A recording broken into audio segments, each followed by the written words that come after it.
Good afternoon to all. हाँ जी, अज आप discuss करांगे कॉन्कैस्ट ऑफ कलिंगा ਜਾਂ ਕਲਿੰਗ ਦੀ ਜਿੱਤ। ਕਲਿੰਗ ਦੀ ਜਿੱਤ ਭਾਰਤ ਦੇ ਇਤਿਹਾਸ ਦੇ ਵਿੱਚ ਇੱਕ ਮਹੱਤਵਪੂਰਨ ਲੜਾਈਆਂ ਦੇ ਵਿੱਚੋਂ ਇੱਕ ਹੈ, ਕਿਉਂਕਿ ਇਸ ਦੇ ਨਾਲ ਭਾਰਤ ਦੀ ਰਾਜਨੀਤਿਕ ਸਮੀਕਰਨ ਬਦਲ ਜਾਂਦੇ ਨੇ।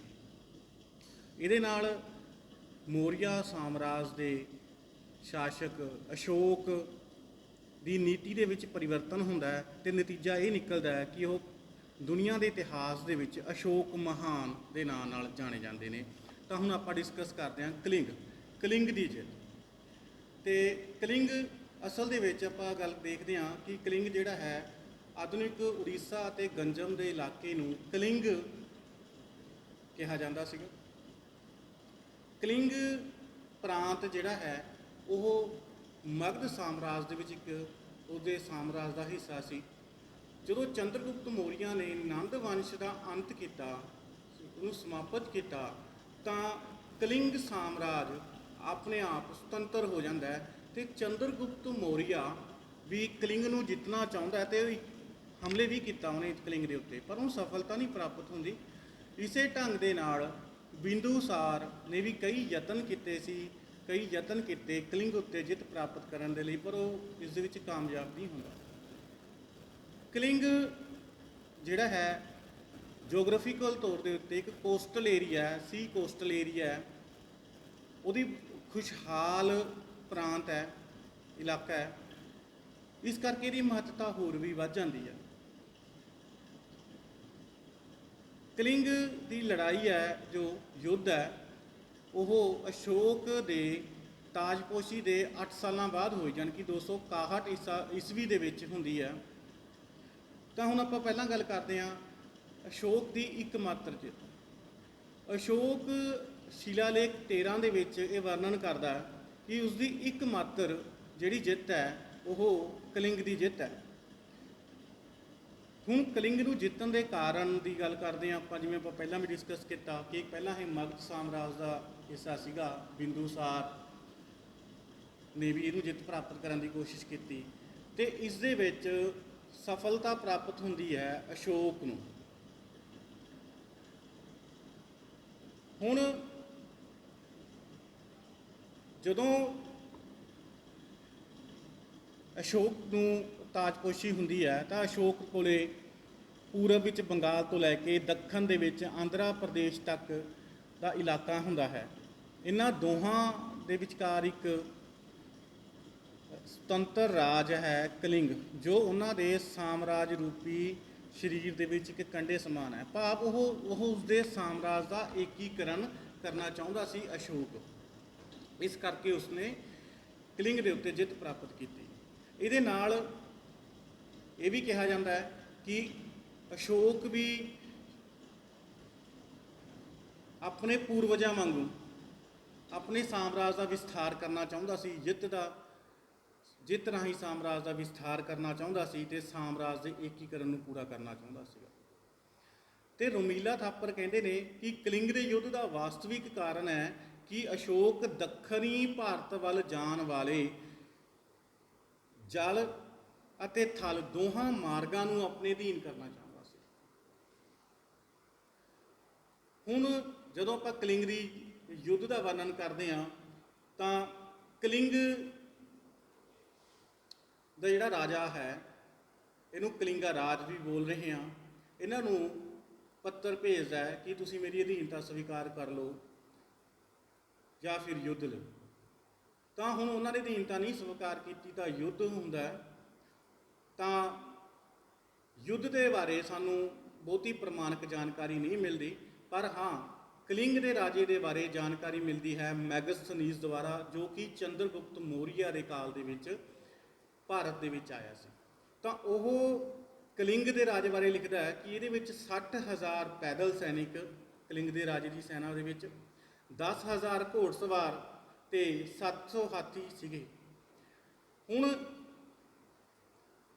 ਕਲਿੰਗ ਦਾ ਰਾਜਾ ਕੌਣ ਸੀ, ਅਸ਼ੋਕ ਨੇ ਕਿਸ ਤਰੀਕੇ ਨਾਲ ਯੁੱਧ ਕੀਤਾ, ਇਹਦੇ ਬਾਰੇ ਸਾਨੂੰ ਬਹੁਤੀ ਜਾਣਕਾਰੀ ਨਹੀਂ ਪ੍ਰਾਪਤ ਹੁੰਦੀ ਸਰੋਤਾਂ ਤੋਂ। ਪਰ ਹਾਂ ਇਹ ਗੱਲ ਕਹਿ ਸਕਦੇ ਹਾਂ ਕਿ ਇਹ ਯੁੱਧ ਜਿਹੜਾ ਸੀ ਇੱਕ ਭਿਅੰਕਰ ਯੁੱਧ ਸੀਗਾ। ਤੇ ਇਹਦੇ ਵਿੱਚ ਲੱਖਾਂ ਦੀ ਗਿਣਤੀ ਦੇ ਵਿੱਚ ਲੋਕਾਂ ਦਾ, ਸੈਨਿਕਾਂ ਦਾ ਕਤਲ ਹੋਇਆ।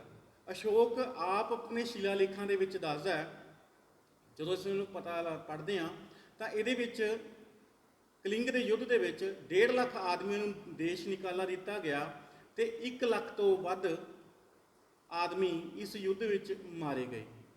ਆਰ.ਕੇ. ਮੁਖਰਜੀ ਨੇ ਉਹਨਾਂ ਨੇ ਇਹ ਵਿਚਾਰ ਦਿੱਤਾ ਹੈ ਕਿ ਕਲਿੰਗ ਦੇ ਯੁੱਧ ਦੇ ਵਿੱਚ 4 ਲੱਖ ਤੋਂ ਵੱਧ ਜਿਹੜੇ ਨੇ ਵਿਅਕਤੀ ਦੀ ਮੌਤ ਹੋਈ ਹੈ ਕਲਿੰਗ ਯੁੱਧ ਦੇ ਵਿੱਚ। ਇਸ ਯੁੱਧ ਦੇ ਵਿੱਚ ਇੱਕ ਇਹਨਾਂ ਦੇ ਨਾਲ ਸੀ ਰਿਵਰ ਦਿਆ ਰਿਵਰ ਦੇ ਵਿੱਚ ਕਹਿੰਦੇ ਨੇ ਜਦੋਂ ਕਲਿੰਗ ਦਾ ਯੁੱਧ ਹੋਇਆ ਤਾਂ ਉਹ ਉਸਦਾ ਲਾਲ ਰੰਗ ਹੋ ਗਿਆ ਸੀ, ਭਾਵ ਇੰਨੀ ਵੱਡੀ ਗਿਣਤੀ ਦੇ ਵਿੱਚ ਲੋਕਾਂ ਦਾ ਕਤਲੇਆਮ ਕੀਤਾ ਸੀ। ਇਹ ਇੱਕ ਘਾਤਕ ਯੁੱਧ ਸੀ, ਹੁਣ ਸਿੱਧ ਹੁੰਦਾ।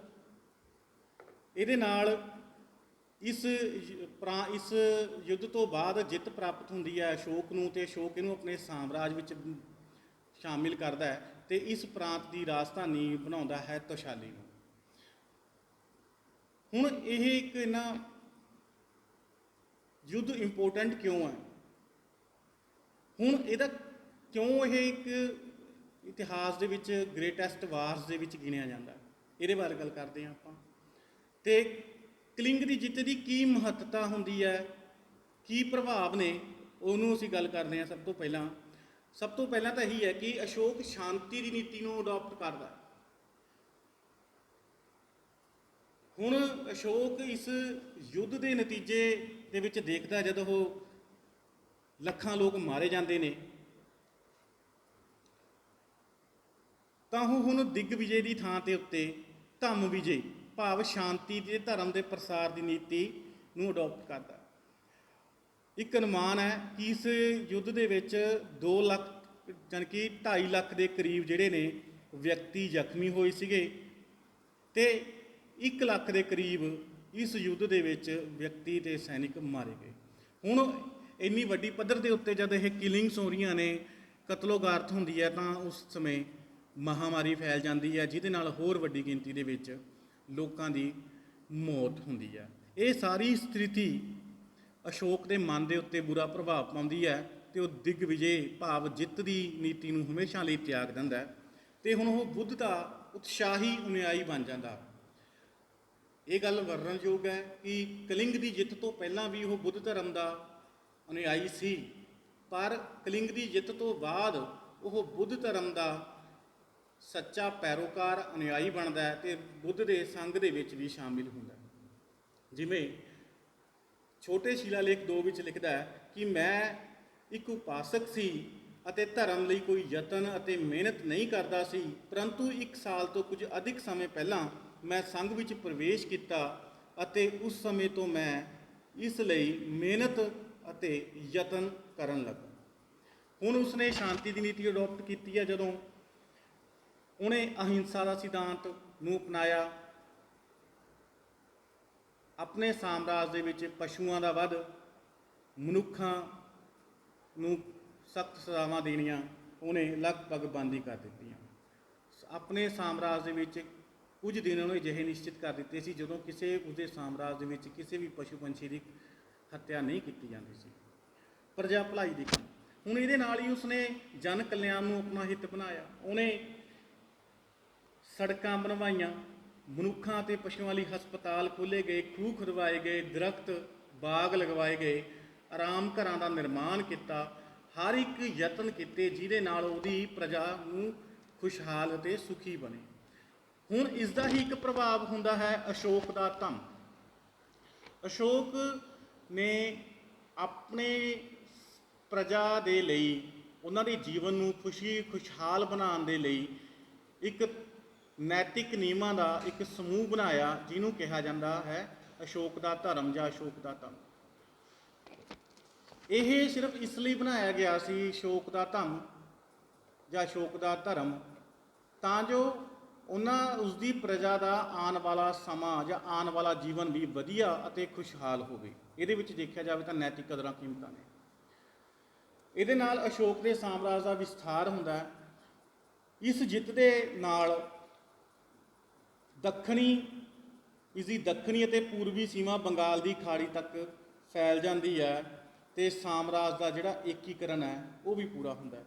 ਇਸ ਦੇ ਨਾਲ ਅਸ਼ੋਕ ਨੂੰ ਵਪਾਰਕ ਲਾਭ ਵੀ ਹੁੰਦਾ, ਕਿਉਂ? ਜਿਵੇਂ ਮੈਂ ਆਪਾਂ ਪਹਿਲਾਂ ਡਿਸਕਸ ਕੀਤਾ, ਜਿਹੜਾ ਕਲਿੰਗ ਆ ਇੱਕ ਕੋਸਟਲ ਏਰੀਆ ਅਤੇ ਵਪਾਰ, ਇਹਦੇ ਨਾਲ ਇਹਨੂੰ ਬੰਦਰਗਾਹਾਂ ਮਿਲਦੀਆਂ ਨੇ, ਵਪਾਰ ਵਿੱਚ ਵਾਧਾ ਹੁੰਦਾ ਹੈ ਅਤੇ ਖੁਸ਼ਹਾਲੀ ਵੀ ਆ ਰਹੀ ਹੈ। ਅਸ਼ੋਕ ਦਾ ਮਹਾਨ ਬਣਨਾ। ਹੁਣ ਅਸ਼ੋਕ ਬਿਕੇਮਸ ਗ੍ਰੇਟ। ਹੁਣ ਉਹ ਇਕੱਲਾ ਰਾਜਨੀਤਿਕ ਤੌਰ 'ਤੇ ਜਾਂ ਸਾਮਰਾਜਵਾਦੀ ਰਾਜਾ ਨਹੀਂ ਸੀਗਾ, ਉਹਨੇ ਆਮ ਲੋਕਾਂ ਦੀ ਭਲਾਈ ਲਈ ਵੀ ਯਤਨ ਕੀਤੇ ਅਤੇ ਉਹ ਜਨਤਕ ਭਲਾਈ ਲਈ ਇਸ ਕਦਰ ਅੱਗੇ ਚਲਾ ਗਿਆ ਕਿ ਉਹਨਾਂ ਨੇ ਮੌਜੂਦਾ ਸਮੇਂ ਦੇ ਵਿੱਚ ਹੀ ਲੋਕਾਂ ਦੇ ਜੀਵਨ ਨੂੰ ਖੁਸ਼ਹਾਲ ਬਣਾਉਣ ਦਾ ਯਤਨ ਹੀ ਨਹੀਂ ਕੀਤਾ, ਸਗੋਂ ਆਉਣ ਵਾਲੇ ਸਮੇਂ ਨੂੰ ਵੀ ਖੁਸ਼ਹਾਲ ਬਣਾਉਣ ਲਈ ਉਸਨੇ ਧੰਮ ਵਰਗੇ ਜਾਂ ਅਸ਼ੋਕ ਦੇ ਧਰਮ ਵਰਗੇ ਨੀਤੀਆਂ ਚਲਾਈਆਂ ਅਤੇ ਧਰਮ ਮਹਾਮਾਤਰਾ ਵਰਗੇ ਕਰਮਚਾਰੀ ਨਿਯੁਕਤ ਕੀਤੇ ਜੋ ਆਮ ਲੋਕਾਂ ਨੂੰ ਨੈਤਿਕ ਕਦਰਾਂ ਕੀਮਤਾਂ ਦੀ ਅਤੇ ਧੰਮ ਦਾ ਪ੍ਰਚਾਰ ਕਰਦੇ ਸੀਗੇ। ਮੌਰੀਆ ਇਸ ਦਾ ਇੱਕ ਮਾਰੂ ਪ੍ਰਭਾਵ ਇਹ ਰਿਹਾ ਕਿ ਮੌਰੀਆ ਸਾਮਰਾਜ ਦੇ ਪਤਨ ਦੇ ਵਿੱਚ ਵੀ ਇੱਕ ਕਾਰਨ ਬਣਿਆ, ਕਿਉਂਕਿ ਅਸ਼ੋਕ ਕੋਲੇ ਇੱਕ ਵਿਸ਼ਾਲ ਸੈਨਾ ਸੀ ਅਤੇ ਵਿਸ਼ਾਲ ਸਾਮਰਾਜ ਦਾ ਮਾਲਕ ਸੀਗਾ। ਲੰਮੇ ਸਮੇਂ ਤੱਕ ਕੋਈ ਯੁੱਧ ਨਹੀਂ ਕੀਤਾ। ਕਲਿੰਗ ਦੀ ਯੁੱਧ ਤੋਂ ਬਾਅਦ ਇਹਨਾਂ ਨੇ ਸ਼ਾਂਤੀ ਦੀ ਨੀਤੀ ਅਡੋਪਟ ਕੀਤੀ। ਇਸ ਨਾਲ ਸੈਨਾ ਦੇ ਵਿੱਚ ਲੜਾਈ ਦੇ ਭਾਵ ਜਾਂਦੇ ਰਹੇ।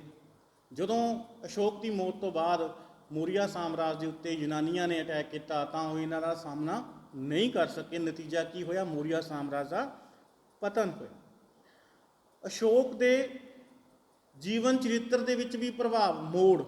ਅਸ਼ੋਕ ਨੇ ਇਕੱਲਾ ਇਹਨੂੰ ਆਪਣੇ ਸਿਧਾਂਤਾਂ ਨੂੰ ਲੋਕਾਂ ਨੂੰ ਹੀ ਨਹੀਂ ਦੱਸਿਆ, ਆਪ ਵੀ ਆਪਣੇ ਜੀਵਨ ਦੇ ਵਿੱਚ ਉਸ ਨੂੰ ਧਾਰਿਆ। ਜਿਵੇਂ ਪਹਿਲਾਂ ਅਸ਼ੋਕ ਭੋਗ ਵਿਲਾਸੀ ਸੀਗਾ, ਸ਼ਿਕਾਰ ਖੇਡਦਾ ਸੀ, ਮਾਸ ਖਾਂਦਾ ਸੀਗਾ ਅਤੇ ਉਹਨੇ ਹੁਣ ਇਹ ਸਾਰੀਆਂ ਚੀਜ਼ਾਂ ਨੂੰ ਛੱਡ ਦਿੱਤਾ। ਉਹਨੇ ਮਾਸ ਖਾਣਾ ਬੰਦ ਕਰ ਦਿੱਤਾ, ਭੋਗ ਵਿਲਾਸ ਦਾ ਜੀਵਨ ਤਿਆਗ ਦਿੱਤਾ, ਲੋਕਾਂ ਨਾਲ ਦਿਆਲਤਾ ਦੇ ਨਾਲ ਵਿਹਾਰ ਕੀਤਾ, ਅਧਿਕਤਰ ਸਮਾਂ ਧਾਰਮਿਕ ਕੰਮਾਂ ਦੇ ਵਿੱਚ ਬਤੀਤ ਕਰਦਾ ਸੀ। ਹੁਣ ਇੱਕ ਸਮਰਸਾਲਟ ਹੋ ਜਾਂਦਾ ਹੈ ਅਸ਼ੋਕ ਦਾ, ਉਹਦੇ ਕਰੈਕਟਰ ਦਾ। ਹੁਣ ਇਹਦੇ ਨਾਲ ਅਸੀਂ ਗੱਲ ਕਰਦੇ ਹਾਂ ਕਲਿੰਗ ਦੀ। ਕਲਿੰਗ ਦੀ ਜੇ ਅਸੀਂ ਕਨਕਲੂਡ ਕਰਦੇ ਹਾਂ ਤਾਂ ਕਲਿੰਗ ਦੀ ਜਿੱਤ ਦੇ ਨਾਲ ਇੱਕ ਪਾਸੇ ਜਿੱਥੇ ਮੌਰੀਆ ਸਾਮਰਾਜ ਇਤਿਹਾਸ ਵਿੱਚ ਇੱਕ ਅਹਿਮ ਸਥਾਨ ਹਾਸਲ ਕਰਦਾ ਹੈ, ਇਹਦੇ ਨਾਲ ਇਹਨੂੰ ਵਪਾਰਕ ਅਤੇ ਆਰਥਿਕ ਲਾਭ ਵੀ ਹੁੰਦੇ ਨੇ। ਏਕੀਕਰਨ ਦਾ ਕੰਮ ਵੀ ਸੰਪੂਰਨ ਹੁੰਦਾ ਹੈ ਕਲਿੰਗ ਦੀ ਜਿੱਤ ਦੇ ਨਾਲ। ਮੌਰੀਆ ਸਾਮਰਾਜ ਦੇ ਵਿੱਚ ਅਸ਼ੋਕ ਦੀ ਜਿੱਤ ਜਿਹੜੀ ਆ ਇੱਕ ਮਹਾਨ ਬਣ ਜਾਂਦੀ ਹੈ। ਇਤਿਹਾਸ ਵਿੱਚ ਅਸ਼ੋਕ ਮਹਾਨ ਕਲਿੰਗ ਦੀ ਜਿੱਤ ਕਰਕੇ ਹੀ ਬਣ ਰਿਹਾ ਹੈ। ਕਲਿੰਗ ਦੀ ਜਿੱਤ ਨੂੰ ਉਹਦਾ ਸਿਹਰਾ ਜਾਂਦਾ ਹੈ ਤਾਂ ਜੋ ਉਹਦੀ ਪਰਿਵਰਤਨ ਹੁੰਦਾ ਹੈ, ਦਿਗਵਿਜੇ ਦੀ ਥਾਂ 'ਤੇ ਧੰਮ ਵਿਜੇ ਵਾਲਾ ਆਉਂਦਾ ਹੈ। ਅਤੇ ਇਹਦੇ ਕਰਕੇ ਹੀ ਅਸ਼ੋਕ ਬੁੱਧ ਧਰਮ ਦਾ ਅਨੁਯਾਈ ਬਣਦਾ ਹੈ ਅਤੇ ਵਿਦੇਸ਼ ਖਾਸ ਕਰਕੇ Sri Lanka, Macedonia, grease, Syria, Thailand ਇੱਧਰ ਵੀ ਬੁੱਧ ਧਰਮ ਦਾ ਪ੍ਰਸਾਰ ਕਰਨ ਲਈ ਦੂਜੇ ਮੁਲਕਾਂ ਦੇ ਵਿੱਚ ਬੋਧੀ ਭਿਕਸ਼ੂਆਂ ਨੂੰ ਭੇਜਦਾ। ਧੰਨਵਾਦ।